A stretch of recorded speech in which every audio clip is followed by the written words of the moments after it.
Okay, let's go.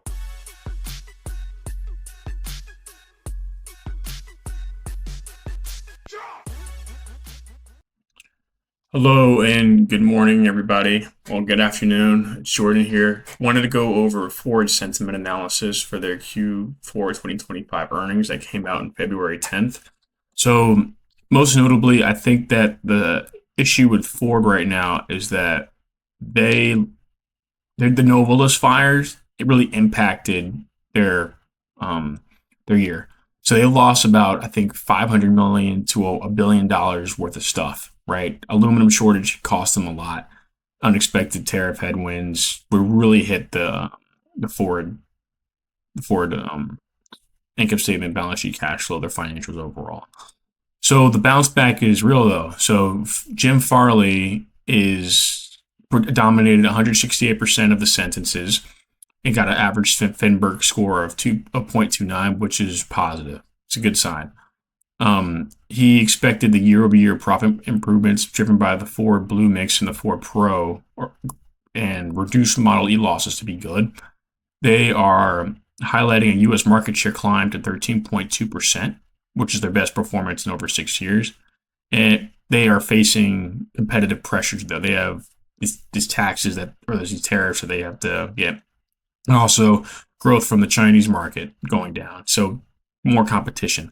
But despite that, they're confident that Ford's operational improvements are really good, and they're trying to get Ford to 8% EBIT by 2029. No, overall, I think this is a positive sentiment. He acknowledges that there are some challenges, especially with the Novelis thing and the operational improvements that they need to do. I think I think it's a good sign. He understands that the impact was bad, but is seeing things in a positive light of how to improve sales and how to mitigate. What they're trying to do is mitigate the Chinese thing too. The CFO Sherry House was really good.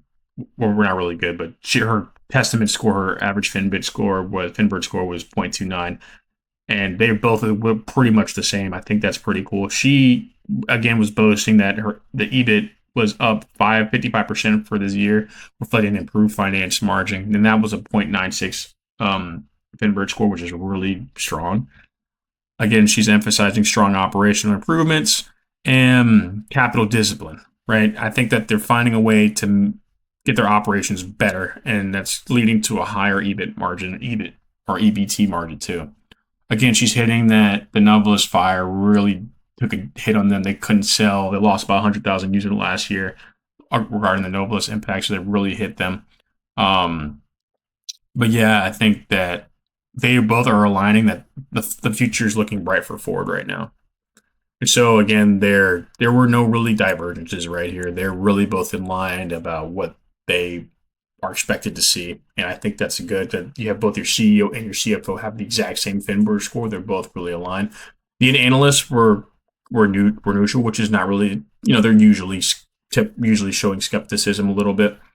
But yeah, they question the Novelis recovery, the tariff impacts, and the capital allocation decisions, which is fair, because how exactly are you allocating this capital? How exactly are you going to get these EBIT margin percentages? And how exactly are you going to handle, get back some growth in the Chinese market? And so some things that this means for us before we get into the management projections. The Ford's management projections are strong despite that Novelis headwinds, and they are going to suggest earnings power acceleration. They're going to, with the 2026 guidance, suggesting earnings power acceleration as temporary costs roll off. Don't know exactly what that means, but I think that they're counting on, I guess, the market, the S&P 500, to do something, carry them or something. Now, the key thing to watch out for is the ability to do double-digit margin under competitive pressure in the Model E's pathway to recovery. This is their electric car. The CFO and CEO around cost discipline were like $2.5 billion improvement. EBIT suggests Ford's operational is gaining traction, which is good, right? This is why they're probably optimistic, because they found out a way to reduce costs and be more profitable, right? Now, again, this is just their projections in case you want to do any forecasting a DCF or doing assumptions. Their EBIT is expected to go from $8 billion this year to $10 billion for their adjusted EBITDA. So that I think that's good. I mean, your EBIT's, oh, I'm sorry, that is definitely good. Sorry. Your EBIT's going to be increasing. Capital expenditures are going to be increasing too. Cash flow is going to be, free cash is going to be increasing. So, wonder why the capital expenditures are going to be increasing, but I guess we have to figure that part out. We could some news. Free cash flow is going to be increasing. Capex is going to be increasing. EBIT margin, that's supposed to be going. If you're trying to get like a higher EBIT margin, that's usually better. Because that means that your earnings before your earnings are basically getting higher as hopefully. So I mean, generally speaking, like if EBIT margin is increasing, that means it's probably a good sign, probably. So yeah, so another robust year. Their EBITs are growing. They're this one right here, their for blue, is expected to grow too amid the Novelis recovery, and they're trying to make this break even. For the Loughran McDonald model, they have a lot of positive words of profitability, profitability, and then down here with the negative words, you have losses, loss, challenges.